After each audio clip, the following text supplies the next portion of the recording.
आज मैं आप सभी के बीच गोदान का पार्ट 4 लेकर आई हूँ। जैसे कि प्रीवियस के क्लासेस में हम गोदान उपन्यास को करते जा रहे हैं और देखते भी जा रहे हैं कि इम्पोर्टेंट क्या-क्या चीज़ें हैं इसमें। और जैसे कि गोदान में हमने देखा अभी तक की जो कहानी अगर हम बात करें, तो ये उपन्यास शुरू हुआ होरी राम यानी होरी से अपनी पत्नी के साथ संवाद से। और फिर ये हुआ कि होरी जो हैं, वो राय साहब जो हैं वहाँ के ज़मींदार जो हैं, उनके यहाँ पे जाते हैं, उनसे मिलते हैं और उनके यहाँ पे रामलीला का ऐसा कोई कार्यक्रम होने वाला, मंचन होने वाला है। और माली का रोल जो है, वो किसको देते हैं? होरी को देते हैं। और रास्ते में जाते वक़्त वो किनसे मिलते हैं? होरी भोला महतो से मिलते हैं। भोला महतो के बारे में आपने देखा या पढ़ा जो भी, तो ये कौन है महतो? ये थे एक तरीके से ग्वाला, उनके गाँव से ही लगा एक ग्वाला। ऐसा जैसे आप कहते हैं कि एक घर हुआ और घर से ऐसे सामने या बगल में आप कह सकते हैं कि लगा हुआ कोई और भी गांव हो, तो ग्वाला ये थे ऐसा करके। इनकी काफी गाय वगैरह थी। और जब रास्ते में जा रहे थे तो होरी को ये मिले और होरी से इनकी बातचीत हुई। और होरी ने इनको बड़ी ही चालाकी से बोला, क्योंकि इनके जो थे भोला महतो, इनकी पत्नी का तो डेथ हो चुका था, इनकी पत्नी नहीं थी, तो इनको ये चीज़ खलती थी। तो जब बातचीत हुई होरी महतो के साथ होरी के साथ, तो होरी ने आश्वासन दिया कि हमारे यहाँ पे ससुराल में कोई है ऐसी स्त्री जो एक काम कर सकते हैं कि आपके लिए उनके लिए आप बातचीत कर सकते हैं, यानी आपसे शादी के लिए उनसे बातचीत करते हैं।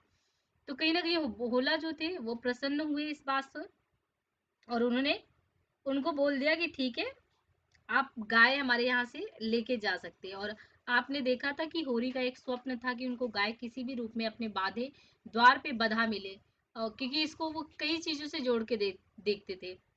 वो इसको घर की शोभा मान के देखते थे, गौ माता के रूप में देखते थे। इसके बाद ये हुआ कि यहाँ से गली से होते हुए वो पहुंच कहाँ गए? जो वहाँ के जमींदार थे उनके यहाँ पहुंच गए और उनसे उनकी बातचीत हुई। बातचीत इस मसले पे हुई कि आप देखते हैं जब वो वहाँ पे पहुंचते हैं और जाते हैं, वहाँ पे जब बातचीत होती है, तो जो जमींदार होते हैं, क्योंकि वो बहुत ज़्यादा इन पे विश्वास करते हैं। विश्वास क्या कि मतलब 2 गाँव होते हैं, आपने देखा था, एक सिमरी और बेलारी। तो सिमरी और बेलारी गाँव की कहानी ऐसे कुछ थी कि गाँव तो दोनों एक ही हैं, गाँव दोनों एक ही थी, लेकिन देखना ये था कि गाँव में कि सिमरी से कौन था और बेलारी से कौन थे। यानी जो राय साहब आपने देखा था, जो राय साहब जिनके यहाँ जा रहे थे, तो बेसिकली राय साहब जो थे, ये अमरपाल सिंह जो थे, ये सिमरी के थे। और भोला के और जो आप होरी के बारे में पढ़े थे, तो होरी कहाँ के थे? बेलारी के थे। अब ये था कि होरी इनसे मिलने गए और पूरी जमींदारी व्यवस्था इनके अंडर में है, यही पूरे गांव को नियंत्रण कर रहे हैं, लगान वगैरह वसूलना। राय साहब बहुत होरी पे बिलीव करते हैं। आज वो होरी को जब बताते हैं ये सारी चीजें, तो साथ ही साथ उनको ये है कि अभी जो रामलीला वगैरह के लिए तो पैसे कलेक्ट करने हैं, पैसे कलेक्ट करने इनके पास, क्योंकि धनुष यज्ञ ऐसा कुछ होने वाला है कार्यक्रम। और इनको गांव वालों से पैसे कलेक्ट करने और इनके ऊपर भी कोई बैठा हुआ है तो इनको पैसे पकड़ाने होते हैं, यहाँ से वसूल के देने होते हैं। जैसे हमारे यहाँ पे अंग्रेजों के समय नहीं ऐसी व्यवस्था है कि आप जमींदारी प्रथा भले ही, लेकिन आपके ऊपर भी कोई बैठा है, उसको समय समय पर पैसा चाहिए, उसका कुछ पार्ट आपको दे देगा। आप गांव में भले ही राजा हो, लेकिन मन से देखें तो आप राजा नहीं, बल्कि ये ऊपर वाले पैसे वालों के गुलाम थे, कुछ ऐसी स्थिति। राय साहब अपनी सारी दुविधा निकाल के होरी से बता रहे हैं कि लोग हमें क्या समझते हैं, उच्च जाति का समझते हैं, हमें पैसे वाले समझते हैं, हमें हर एक तरीके से संपन्न समझते हैं, लेकिन मैं अंदर से जानता हूँ मैं कितना खोखला हूँ। क्यों? क्योंकि खोखले इस प्रकार है कि हमारे परिवार में कमी नहीं है, परिवार तो बहुत सारे हैं, लेकिन हम लोगों में बातचीत, अगर झगड़ा लड़ाई भी होता है तो किस चीज के लिए होती है? मान और प्रतिष्ठा के लिए होती है। हमारे यहाँ किसी एक पे संकट आता है तो दूसरा वाला क्या करता है? संकट में सहभागी बनने के बजाय हंसता है। और आज तक होरी को लगता था कि यार ये सब तो छोटे वाले के यहाँ होता था, बड़े के यहाँ ऐसा कुछ नहीं होता था। तो हमने ये बताया था कि प्रेमचंद जी कहीं ना कहीं इस चीज को, दुविधा को आपको दूर करते हैं कि ये सभी की समस्या है। और अब ये सिमरी और बेलारी में ये सारी चीजें अभी स्टार्ट हो गई हैं कि ठीक है, अब काम होने वाला है, जैसा काम दे दिया गया है, तो कैसे मतलब कि आगे चीजों को प्रोसीड किया जाए, ये सारी चीजें हुई थी। अब राय साहब को ये बता दिया गया था कि राय साहब ने ये बता दिया था होरी को कि आपको ये काम देते हैं, तुम हमें बड़ा आदमी समझते हो, हमारे नाम बड़े हैं पर दर्शन थोड़े। वो कई चीजें बातचीत हो गई थी, उनकी जो भी समस्या थी उन्होंने सब कुछ बता दिया। अब आगे आज जो हम कहानी प्रारंभ कर रहे हैं यहाँ से कि होरी अपने गांव के समीप पहुंचा तो देखा अभी तक गोबर खेत में ऊख गोड़ रहा है। मतलब राय साहब के यहाँ से होरी अब वापस आ रहे हैं, कहाँ आ रहे हैं, अपने गांव में। और जब वो गांव में आते हैं तो अभी क्या देख रहे हैं कि गोबर जो है, गोबर उनका पुत्र है। यानी गोबर क्या कर रहा है, अभी तक गोबर क्या कर रहा है, वो खेत में ऊख गोड़ रहा है और दोनों लड़कियां भी उसके साथ काम कर रही हैं। गोबर की दो बहन थी, सोना और रूपा। अभी गोबर तो ऊख बोड़ ही रहा है, उनके साथ कौन है, सोना और रूपा भी काम कर रही है। उनकी सिस्टर्स जो है सोना और रूपा, ये भी काम कर रही है खेत में। लू चल रही थी, बगुले उठ रहे थे, भूतल ददक रहा था जैसे प्रकृति ने वायु में आग घोल दिया हो। ये सभी अभी तक खेत में क्यों है, क्यों काम के पीछे सब जान देने पर तुले हुए हैं। वह खेत की ओर चला और दूर से ही चिल्लाकर बोला, आता क्यों नहीं गोबर, क्या काम ही करता रहेगा, दोपहर ढल गया, कुछ सूझता है कि नहीं। यानी पिता पुत्र को संबोधित करता है कि इतने टाइम तक लू चल रहा है और ऐसे समय में तुम लोग खेत में क्या कर रहे हो, समय से घर आ जाना चाहिए, है ना, क्या जरूरत है अभी यहाँ तक इतने लू में भी आप काम क्यों कर रहे हो, क्या करने की जरूरत है।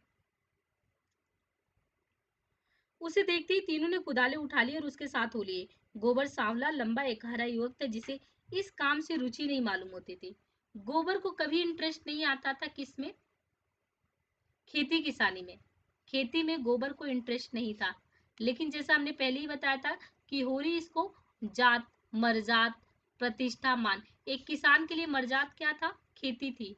भले ही होरी को प्रसन्न नहीं था, क्योंकि हमने बताया ना कि गोबर एक गोबर क्या, मतलब आप पूरा उपन्यास पढ़ोगे तो उपन्यास में ये है कि नई पीढ़ी और पुरानी पीढ़ी के टकराहट है, विचारों को लेके, उनकी सोच को लेके। अब गोबर है, गोबर को ये व्यवस्था क्या लग रही है, प्रतिकूल प्रतीत हो रही है। उसको अनुकूल नहीं लग रहा कि जितना हम श्रम देते हैं उसके अनुकूल हमको क्या, मतलब कि जीविकोपार्जन के लिए उतना कहे जाए तो वेतन तो मिलते नहीं है। मतलब उस एवज में देखे तो हमारी आर्थिक बदहाली भी है। तो मतलब उनको यहाँ तक ये लगता है कि ये हमारे क्या है, मेहनत के अनुकूल हमें कहीं से भी कहीं तक का लाभ नहीं मिल रहा, ऐसा गोबर को लगता है। तो उसके मन में एक असंतोष है, विद्रोह का भाव है। वो इसलिए काम में लगा हुआ था कि वो दिखाना चाहता था कि उसे खाने पीने की कोई फिक्र नहीं है। क्यों वो लोग खेत में इतनी देर तक काम कर रहे थे, वो अपने पिता को ये दिखाना चाहता था कि देखिए मुझे वैसे भी कोई इंटरेस्ट नहीं है और इस तरीके से हम काम करें वैसे भी हमारी आर्थिक तंगी है, प्लस हमें कोई फिक्र नहीं है अपनी, इसलिए हम भाई बहन सब खेत में लगे हुए हैं। बड़ी लड़की सोना लज्जाशील कुमारी थी, सांवली सुडौल प्रसन्न और चपल, गाढ़े की लाल साड़ी जिसे वह घुटनों से मोड़कर कमर में बांधे हुए थी, उसके हल्के शरीर पर कुछ लदी हुई सी और प्रौढ़ता की गरिमा दे रही थी। छोटी रूपा 5 से 6 साल की छोकरी थी। तो ये जो रूपा छोटी थी, ये रूपा जो है गोबर की छोटी बहन है। और अभी नहीं, बहुत बड़ी नहीं, 5 से आप कह सकते कि 6 साल की। तो मतलब सोचिए कि 5 से 6 साल में वो जाके खेत में उस तरीके से काम कर रही है। सिर पर बालों का एक घोंसला सा बना हुआ एक लंगोटी कमर में बांधे बहुत ही ढीठ और रोनी है। रूपा ने होरी को, रूपा जो थी यानी छोटी वाली, रूपा ने होरी की टांगों में लिपट कर कहा, काका देखो मैंने एक ढेला भी नहीं छोड़ा। बहन कहती है जब पेड़ तले बैठ, ढेले ना तोड़े जाएंगे काका तो मिट्टी कैसे बराबर होगी। होरी ने उसे गोद में उठाकर प्यार करते हुए कहा, तूने बहुत अच्छा किया बेटी, चल घर चले।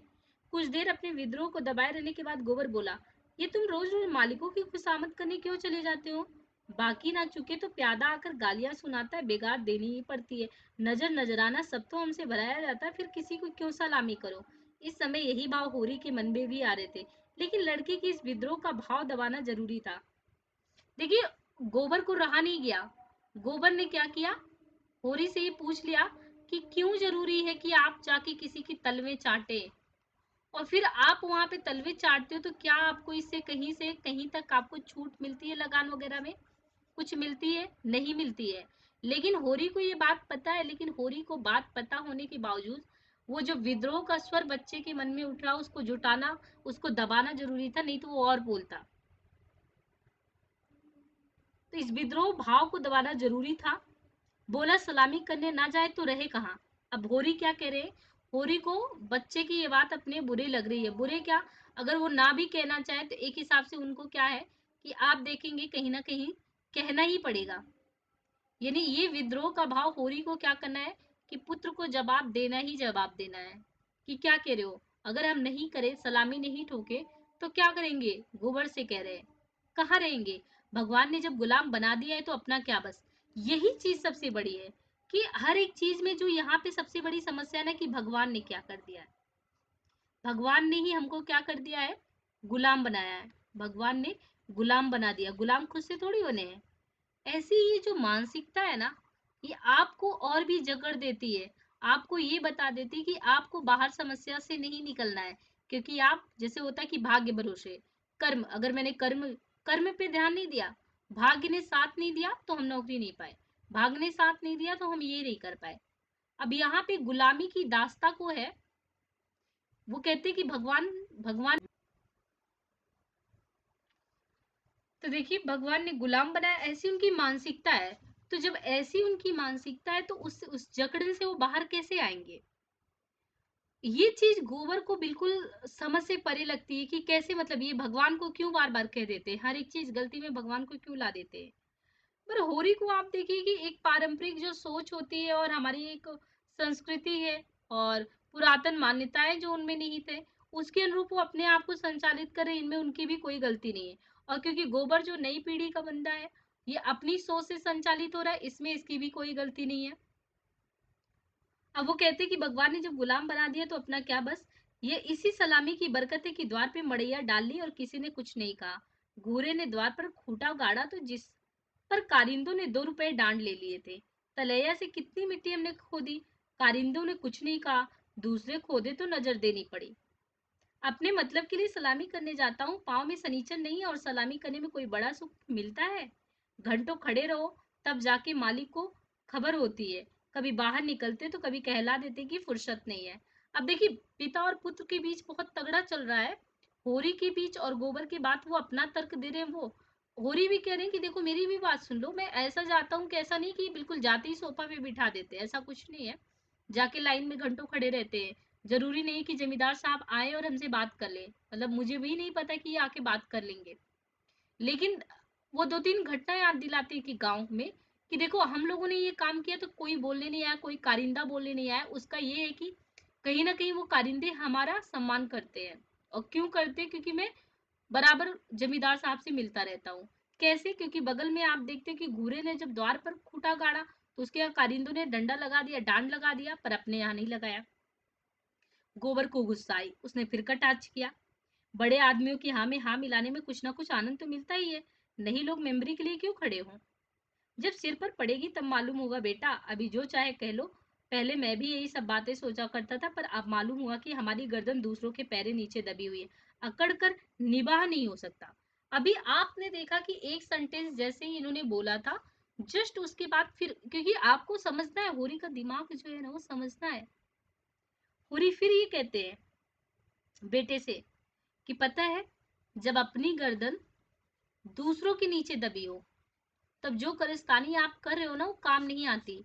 यानी गर्दन क्या है, दूसरों के नीचे दबी हुई है, और तब आप ऐसी बात कर रहे हो। इससे फायदा होगा नहीं होगा। जब आप पे खुद आएगी तो ये पता चलेगा कि जब गर्दन दूसरों के नीचे दबी होती है तो अकड़ कर जो आप निर्वाह करने की बात करते हो ना कि क्यों तलवे चाटते हो, अकड़ कर निर्वाह करने का, वो फिर नहीं हो पाएगा आपसे। पिता पर अपना क्रोध उतारकर गोबर जो था वो कुछ शांत हो गया और चुपचाप चलने लगा। सोना ने देखा रूपा बाप की गोद में चढ़ी हुई थी तो ईर्ष्या हुई।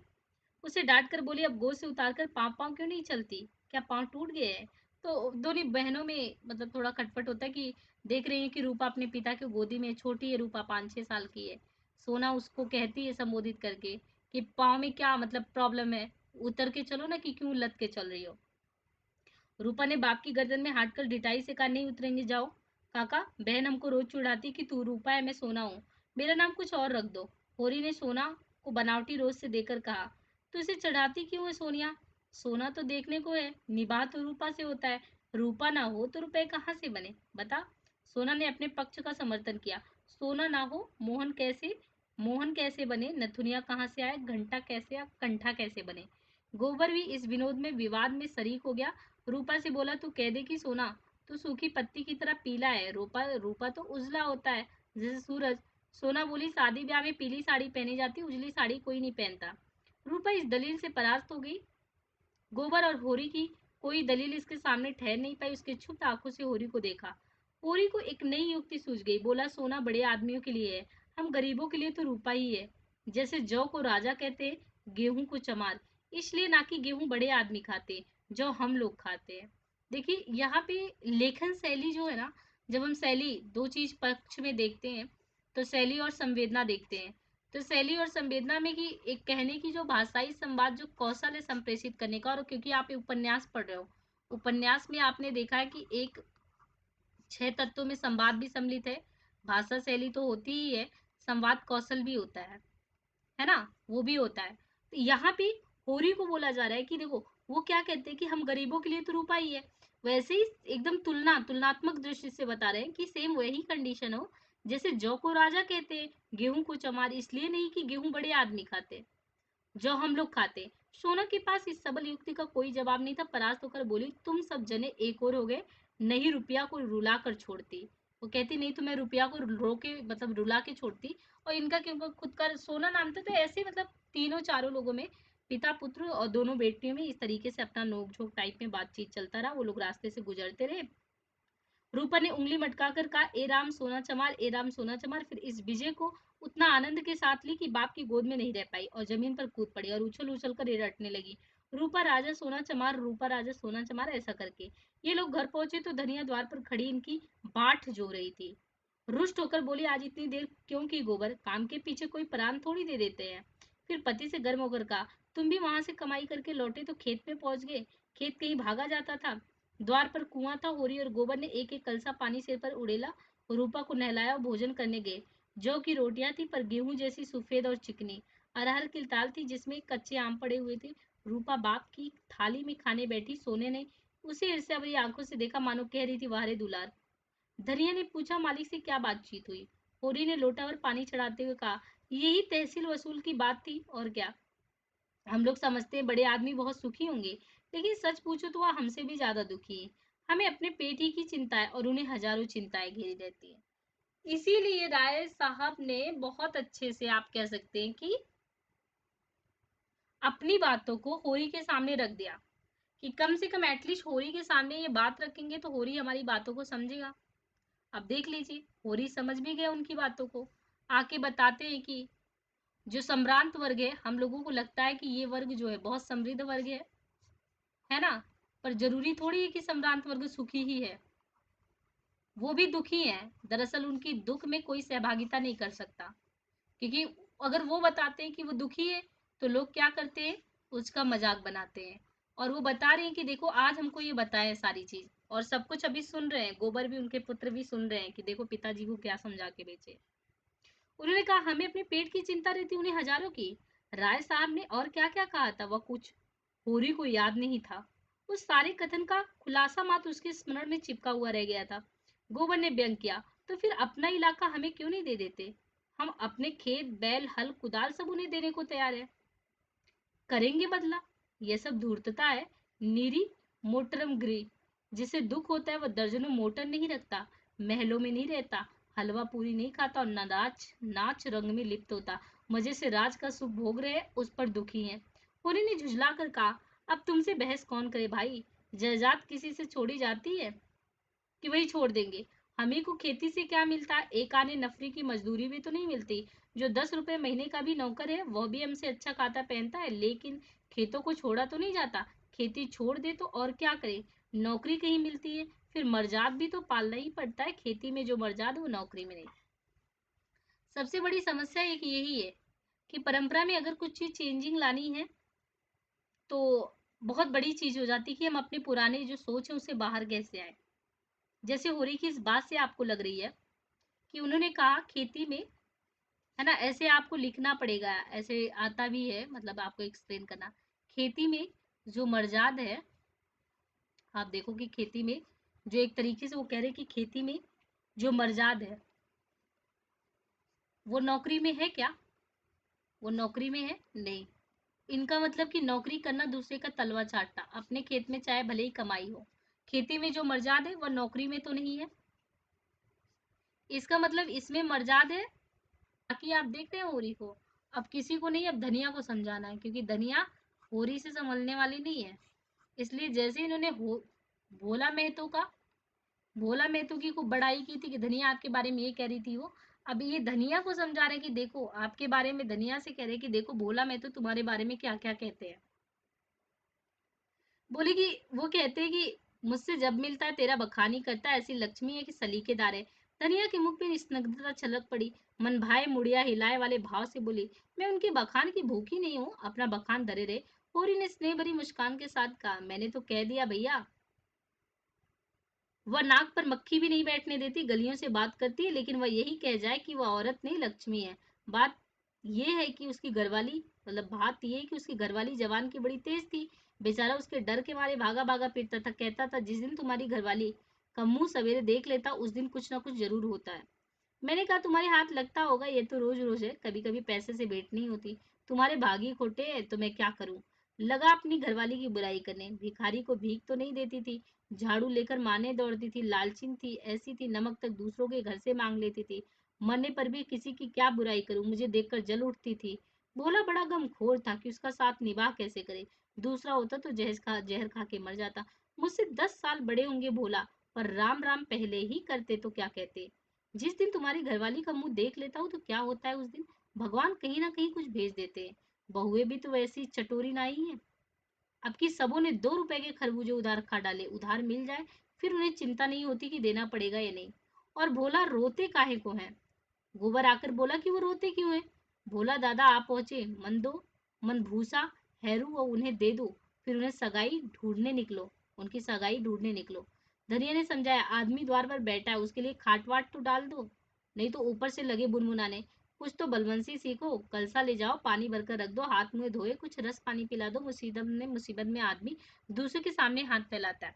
एक्चुअली हुआ क्या है कि अब उनको बुला लिया गया एक भूसा लेने के लिए, और भूसा लेने के लिए वो द्वार पे आके बैठ गए हैं।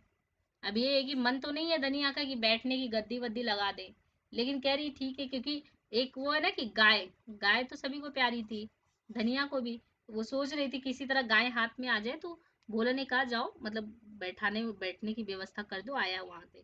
धनिया बिगड़ी।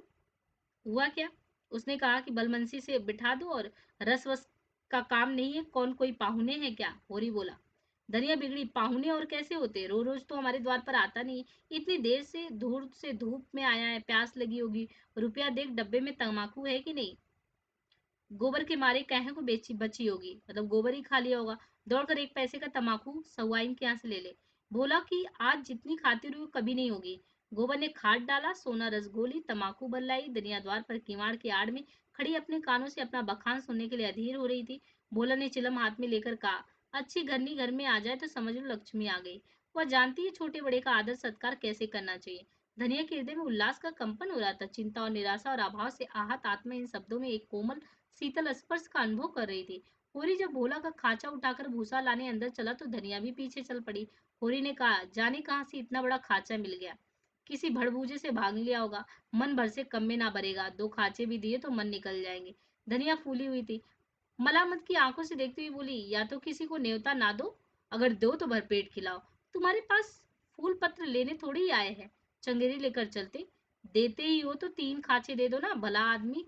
लड़कों क्यों क्यों नहीं लाए, अकेले कहाँ तक डोएगा, जान निकल जाएगी। अब देखिए धनिया को थोड़ा थोड़ा लालच आ गया कि आया है, हमको मिल जाएगा सेत में गाय। उसको इतना खुश करो कि वो गाय देके जाए, वरना धनिया 2 खांचे के बजाय 3 खांचे देती, कभी नहीं देती। होली होरी को कुछ समझ नहीं आ रहा था, यार धनिया ये कह क्या रही है। उसने कहा, जब लेके आयो किसी को बुलाते हो निमंत्रण में, भरपेट खाना खिलाओ। और उसने कहा भी, एक काम करो, खिलाओ ही नहीं, उसको अच्छे से चम्मच से खिलाओ, खुद ही खिलाओ। यानी भूसा वो लेने आया, तुम भूसा लेके उसके घर तक छोड़ने चले जाओ। 3 खाचे, तब क्या है, खाचे देकर लौटोगे, मतलब टालोगे। गोबर से कह दो अपना खाचा भरकर उनके साथ चला जाए।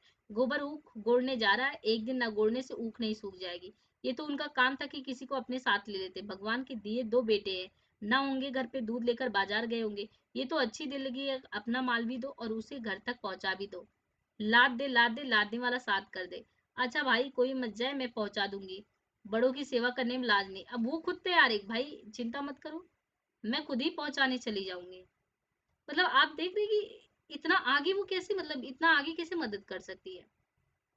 लेकिन वो तैयार है कि हाँ, मैं जाऊँगी, क्या दिक्कत है? मतलब पहुँचाने में ही क्या दिक्कत है? मैं जाके कर दूँगी, कोई लाज-वाज थोड़ी है। और 3 खाँचे उन्हें दे दूँ तो अपने बैल क्या खाएँगे? ये सब तो न्योता देने के पहले ही सोच लेना था, ना हो तुम और गोबर दोनों चले जाओ। मुरैयत मुरैयत की तरह की जाती है, अपना घर उठाकर नहीं दे दिया जाता। अभी जमींदार का प्यादा आ जाए तो अपने सिर पर भूसा लादकर पहुँचाओगे? तुम, तुम्हारा लड़का, लड़की सब। और वहाँ साइन मत दो, मन लड़की मतलब लकड़ी भी फाइनी पड़े। जमींदार की बात और है, हाँ वो डंडे के जोर से काम लेता है ना, इसलिए उसकी बात अलग है। उसके खेत नहीं जोतते, खेत जोते तो लगान नहीं देते। अच्छा भाई, जान न खा, हम दोनों चले जाएंगे। कहते ठीक ठीक, ज्यादा परेशान न मत हो, हम गोबर चले जाएंगे। 3 खांचे भूसे से भर दिए गए। गोबर कूड़ रहा था, अपने बाप के व्यवहारों में जरा भी विश्वास नहीं था। वो समझता था ये जहां जाते वहीं कुछ ना कुछ घर से खोके आते। धनिया प्रसन्न थी, रहा होरी और वो धर्म और स्वार्थ के बीच में डूब उतर रहा था। होरी धर्म और स्वार्थ के बीच में, धर्म और स्वार्थ की मतलब उसको लग रहा था कि यार पता नहीं होगा कि नहीं, कल को देगा कि नहीं।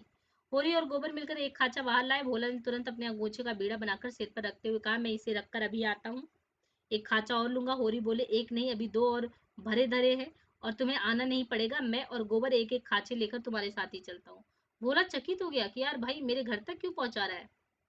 फिर वो लोग चल पड़े। रास्ते में बातचीत होती। भोला ने पूछा, दशहरा आ रहा है, मालिकों के द्वार पर तो बड़ी बड़ी धूमधाम होगी। हाँ, तंबू समियाना गड़ गया, अब की लीला में मैं भी काम करूंगा। राय साहब ने कहा, तुम्हें राजा जनक का माली बनना होगा। मालिक तुमसे बहुत खुश है, उनकी दया है। एक क्षण के बाद भोला ने फिर पूछा, सगुन करने के रुपए कुछ जुगाड़ कर लिए, माली बन जाने से तो गला नहीं छूटेगा। होरी ने मुंह का पसीना पोंछकर कहा, उसी की चिंता तो मारे डालती है दादा। अनाज तो सबका सब खलियान में ही तुल गया। जमींदार ने अपना लिया, महाजन ने अपना लिया, मेरे लिए 5 सेर अनाज बच रहा है।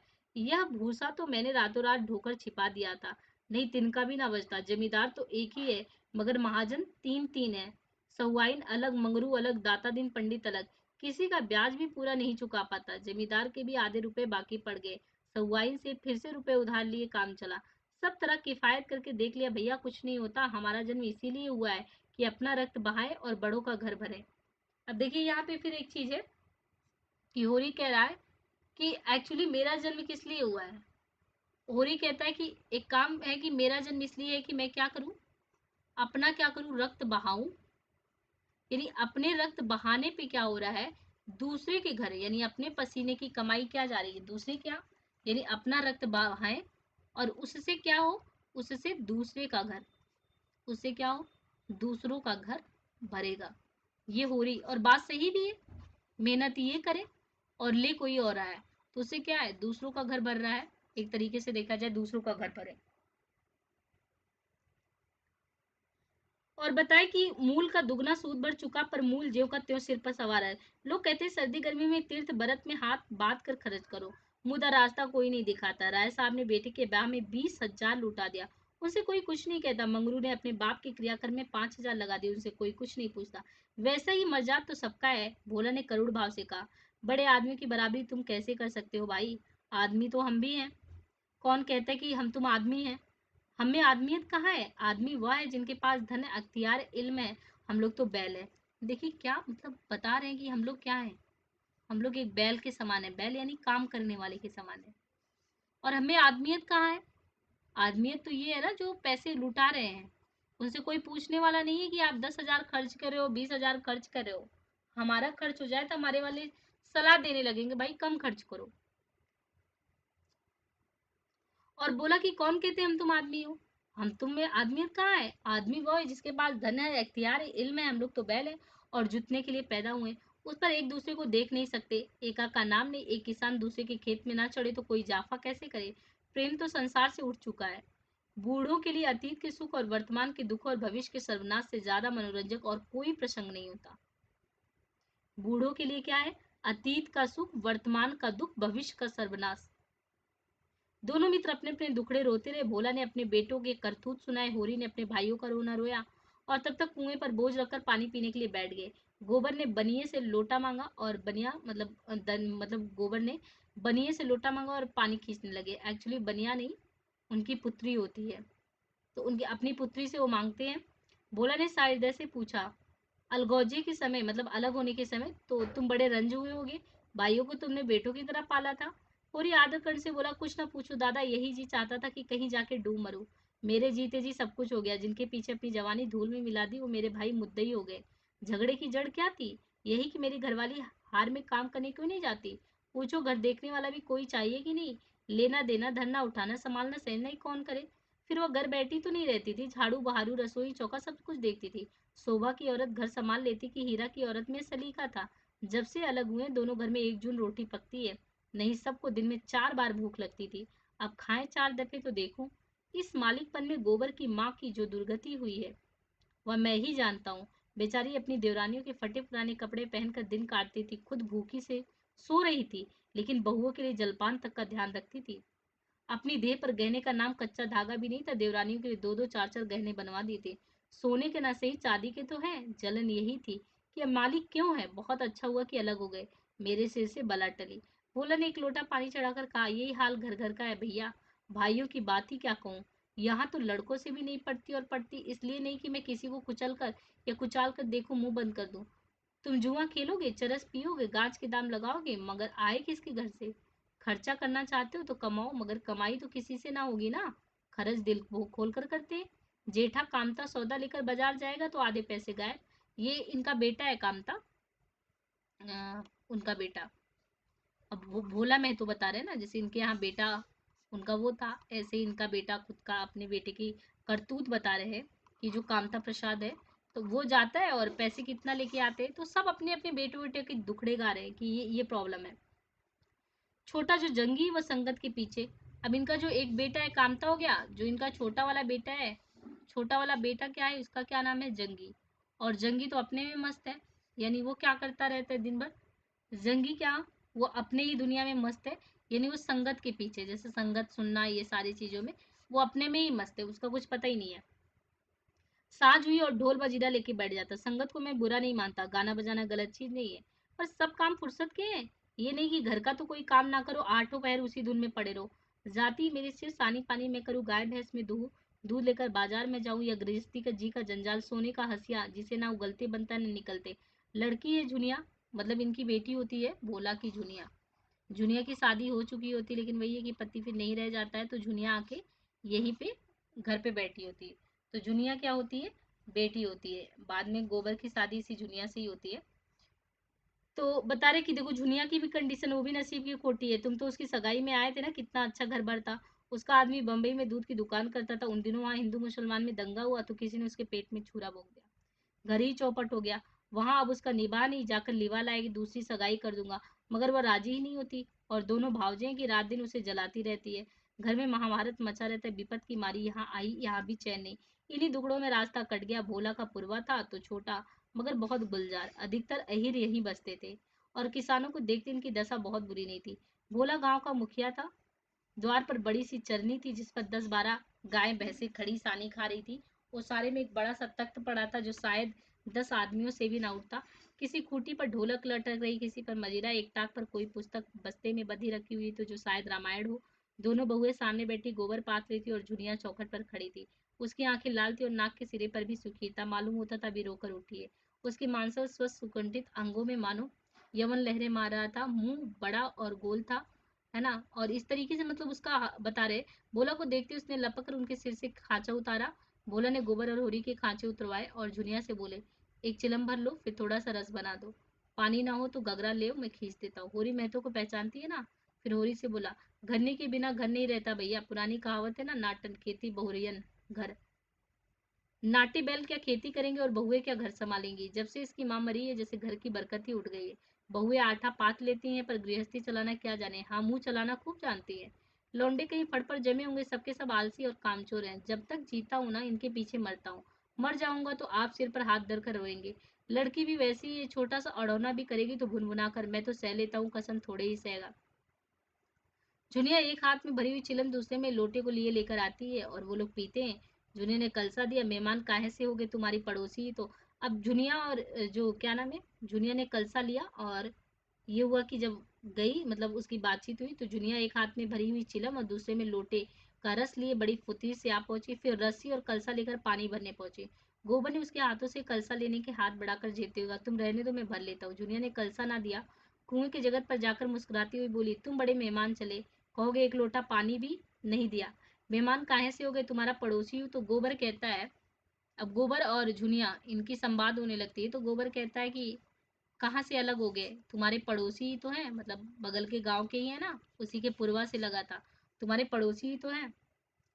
रोज रोज आने से मर्जाद भी तो नहीं रहती, कह रहा कि डेली आओगे तो इज्जत भी तो घट जाती। जुनिया हंसकर तिरछी नजरों से देखती हुई बोली, वही मर्जाद तो दे रही हूँ, महीने में एक बार आओगे तो ठंडा पानी दूंगी, 15वें दिन आओगे चिलम पियाऊंगी, 7 दिन आओगे तो ये वो, फिर दर्शन तो दोगी। वो कहता है कि ठीक है, रोज रोज आऊंगा, दर्शन दोगी ना। तो हाँ, दर्शन के लिए पूजा करनी पड़ेगी। कौन कहता है, ये जुनिया।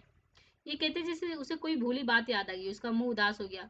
वह विधवा उसके नारित्व के द्वार पर पहले उसके पति रक्षक बना बैठा रहा था, वो निश्चिंत थी।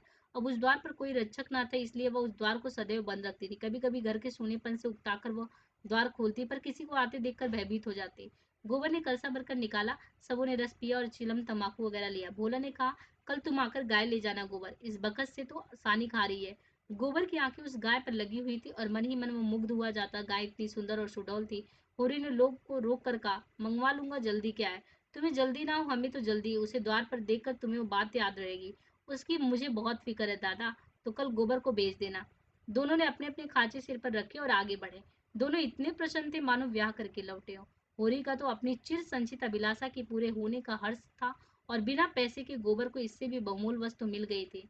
उसके मन में अभिलाषा जाग उठी थी। अवसर पाकर उसने पीछे की तरफ देखा। झुनिया द्वार पर खड़ी थी, मन आशा की भांति अधीर चंचल था। आज यहीं तक फिनिश करते हैं, आगे कल यहाँ से शुरुआत और करेंगे। और जैसे कि आप उपन्यास को देख रहे हैं, बहुत ही रोचक उपन्यास है, और आपको मैंने कहा कि दोनों चीज को आपको ध्यान में रखते चलना है। यानी ध्यान में ये रखते चलना है कि गोदान उपन्यास में एक तो सबसे जो नायक है, होरी, होरी के माध्यम से वर्तमान दशा को दिखाया गया है ना, कि समाज में क्या क्या समस्याएं हैं, इन सारी चीजों को एक तरीके से आप कह सकते हैं ना कि उद्घाटित करने का पूरा प्रयास किया गया है। तो आप इन चीज़ों को इसमें जब पढ़ेंगे तो गोदान उपन्यास में ये चीज़ आप देखते रहेंगे लगातार, कि आपको क्या क्या चीज़ें इसमें उस तरीके से देखने को मिलती है।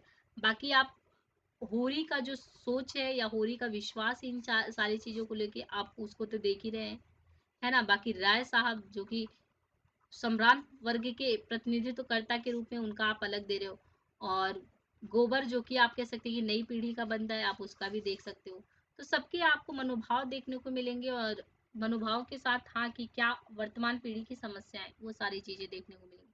नेक्स्ट वीडियो में इसको कंटिन्यू रखेंगे। आप लोग लगातार अपना सहयोग देते रहें। धन्यवाद।